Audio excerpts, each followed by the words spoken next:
What's up, guys? Welcome to Daily Dose of Reddit. This is your host, Zach, and today's subreddit is r/EntitledParents. This story's called Entitled Parent Decides to Do Some Illegal Driving with a Bunch of Police Officers Nearby. I ruined her Sunday evening without saying a word to her. I have been a lurker for a few weeks and always thanked God that I never had an experience to share here. Until this Christmas dinner, I was asked to tell a story on how I completely effed this entitled parents' evening up a few months ago without saying a word. That reminded me that I had a story for the sub after all. This is a funny one. Background 1. Me and my families are quizzers. We travel around the country on our free time looking for bars and pubs that do quiz nights. On this particular Sunday evening, we were going to a quiz in a bar in a town next to mine. One of the girls on our team found that this bar started doing quizzes because she lives in that town. This will be important later, as entitled parent lives in that town as well. So I had dinner with my family and decided to meet my team there.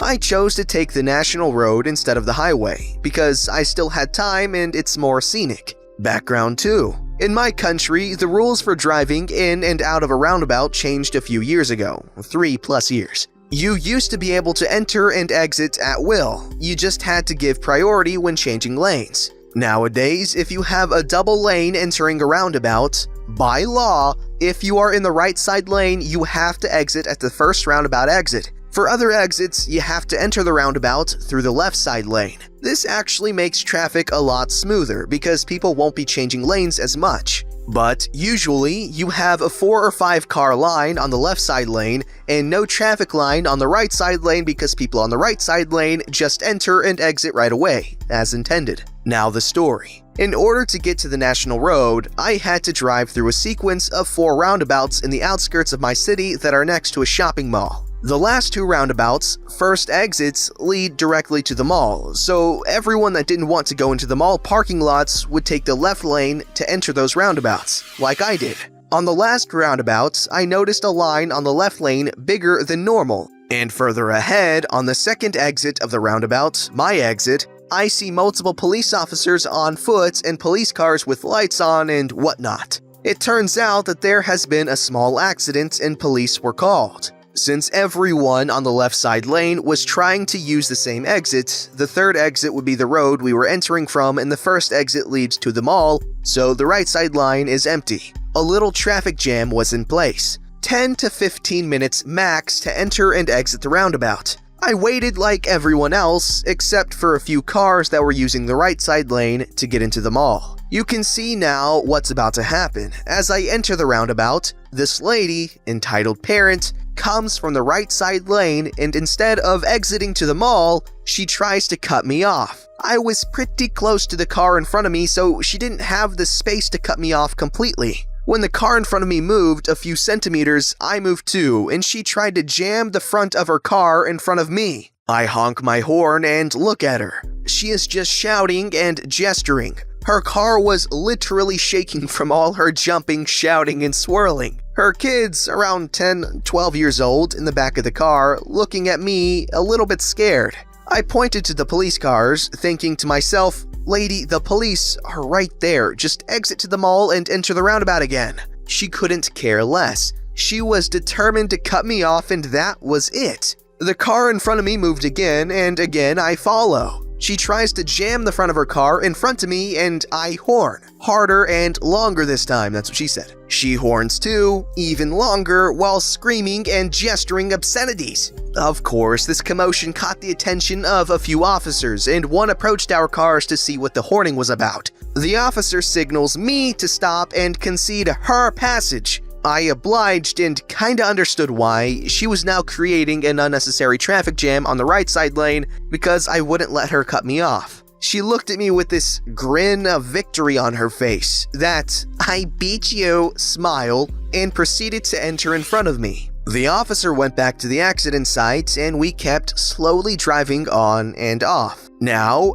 after the accident site, there was a space on the right that accommodates a bus stop, and what would you know, the same police officer is there and signals entitled parent to pull over. I follow her because I imagined the officer would also want me to stop and reprimand us both for our childish dispute. He sees my blinker and signals me to move on, and I happily oblige. There was still a little bit of traffic, so I was able to see some of what happened through my rearview mirror. The officer was talking to entitled parents. She handed over some documents. Then another police officer joins in with a tablet or something, and they ask her to get out of the car and proceed to write her what I assumed was a ticket.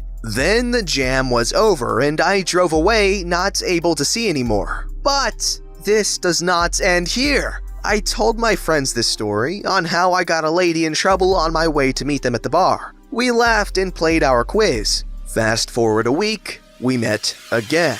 And oh boy, this was unexpected. The friend that I mentioned earlier that lived in the same city as Entitled Parent told me that her parents were friends with Entitled Parent. She found out because she went to have dinner with her parents and another couple that were friends with her parents, Entitled Parent and her husband. Entitled Parent proceeds to complain about how some son of a female dog got her in trouble at a roundabout in my city. My friend recognized this from my story and paid close attention without giving away that she knew it was me. According to my friend, she called me every name in the book while explaining the story. Apparently, Entitled Parent left her kids at the mall to see a movie while she went shopping to the city center, roughly 25-30 minutes away from the mall. What? 10-12-year-olds unattended at a mall, but I digress. And they were hungry when she picked me up. These were her words, as my friend told me. People these days have no respect. I am a mother, and my kids were hungry. I shouldn't be waiting in lines.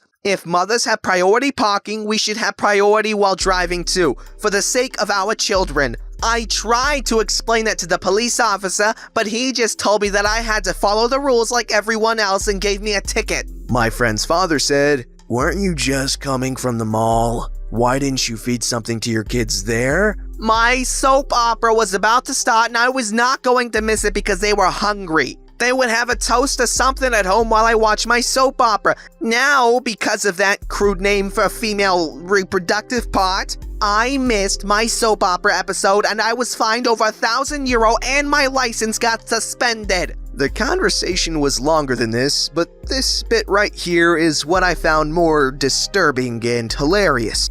As it turns out, Entitled Parent was fined for not respecting the roundabout rules, reckless driving for trying to cut me off multiple times, aggravated by the fact that there were children in the car, disorderly behavior, all the horning plus screaming at the police officers, which I missed, and the police ran her plates when she was pulled over and found that her car's inspection was past due a few months. Hence the tablet thing the second officer was holding. We have a centralized system. She got her license suspended until she pays her fines and was fined over €1,000. All because she couldn't wait 10 to 15 minutes in line like everyone else and tried to cut me off. In her eyes, I am still the one responsible for this. Go figure. Okay, first, let me say this. 25-30 minutes away from your 10 to 15-year-old kid, that's not a big deal.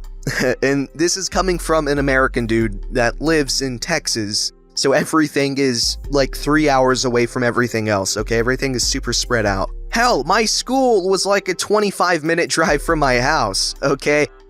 So your kid being alone, or your kids being alone at the mall, not a big deal. Especially if they're like with friends or, their siblings, because what are they gonna do? They're just hanging out. It's fine. But yeah, that's a sign of an amazing parent, prioritizing your soap opera over your children's hunger. This story's called Drunk Entitled Mother Force Feeds Me to Make Her Daughter Feel Better About Her Weight. I Throw Up. Woo boy! I've been a lurker on this sub for a long time, so I decided it's time to make my contribution. Obligatory notice, I'm on my phone, so sorry for formatting issues.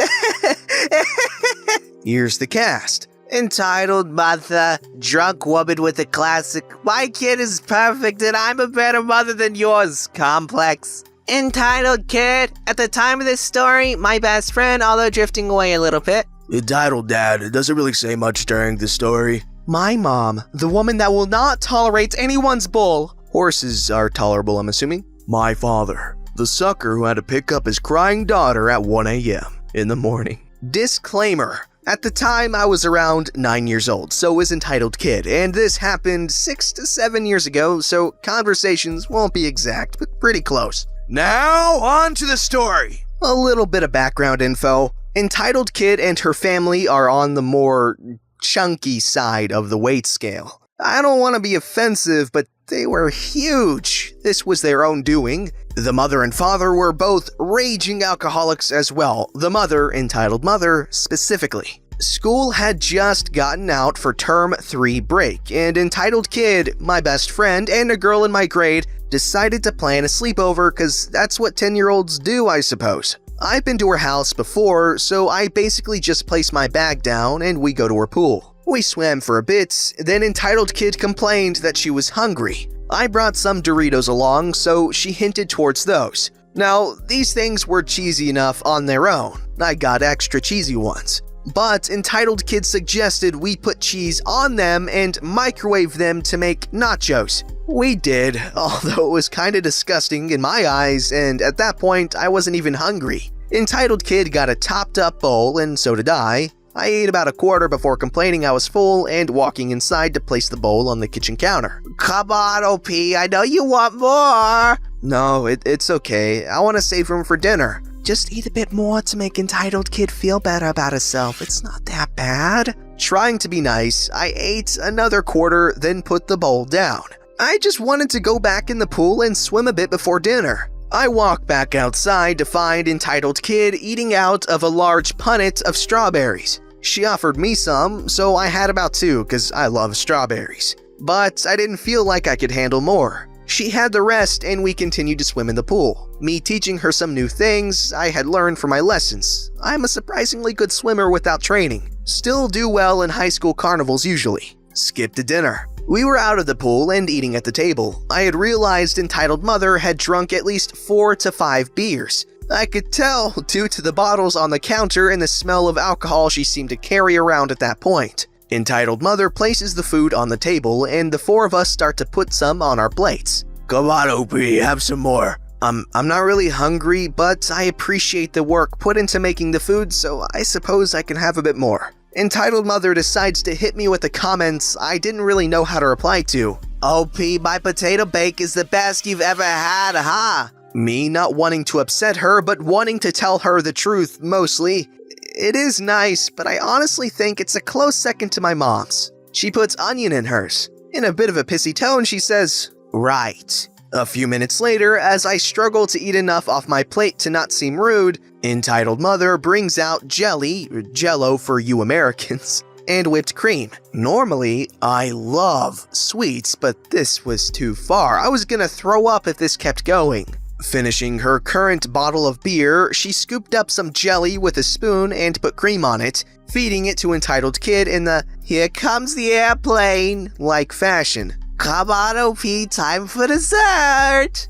Thank you, but I really am full. Entitled Mother now pushing a spoonful into my face. Entitled Kid's doing it, and you can't say no to jelly and cream. Now, in this part of my life, I was an absolute crybaby, very much a pushover, as well as seen prior. Me getting teary-eyed, please, I'll throw up. Entitled Mother finally getting the spoon in my mouth. Just a little, it'll make Entitled Kid happy. She proceeds to get another spoonful, put the bowl down, and grab my arm so I couldn't escape. She managed one more spoonful into my face before Entitled Kid called out like a hungry baby bird that hadn't been fed in a month. Entitled Mother directs her attention away and I go and sit on the couch with their dog to calm myself. It's finally time for bed and Entitled Kid flops on her bed without giving me a place to sleep, letting either of us change or brush our teeth. I felt itchy from being in the chlorinated pool, so of course I wanted to shower. Entitled Mother decides I'm not moving fast enough,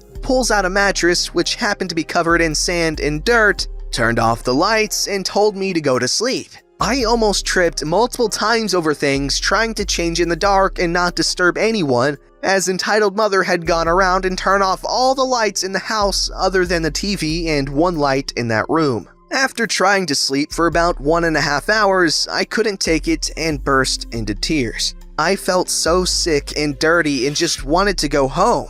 I decided to sit on the couch and watch TV and maybe see if I could sleep a little. Entitled mother, with another beer in hand, found me and asked me what was wrong. I told her I wanted to go home.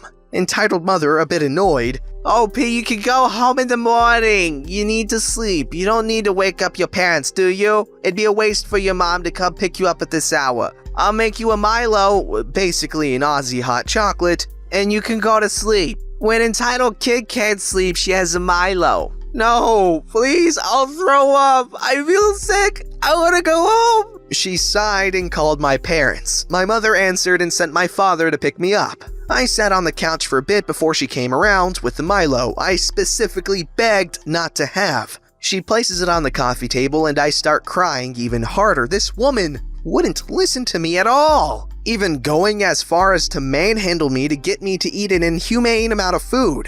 Because entitled kid does, and it'd make entitled kid feel bad if you eat it. My father came and picked me up and drove me home. As soon as I got there, I ran to the toilet and threw up. My mom ran a bath for me in which I quite literally fell asleep in and had to be woken up. Bonus: my mother went off at entitled mother for getting drunk and doing this to me. She was absolutely disgusted at the situation and the fact entitled mother cared more about her daughter's ego than my well-being. Entitled kid and I later drifted apart, but that's another story. Wow, that's quite the story. Those parents, they need to not be parents. Don't forget to like, subscribe, and hit that bell to never miss an episode.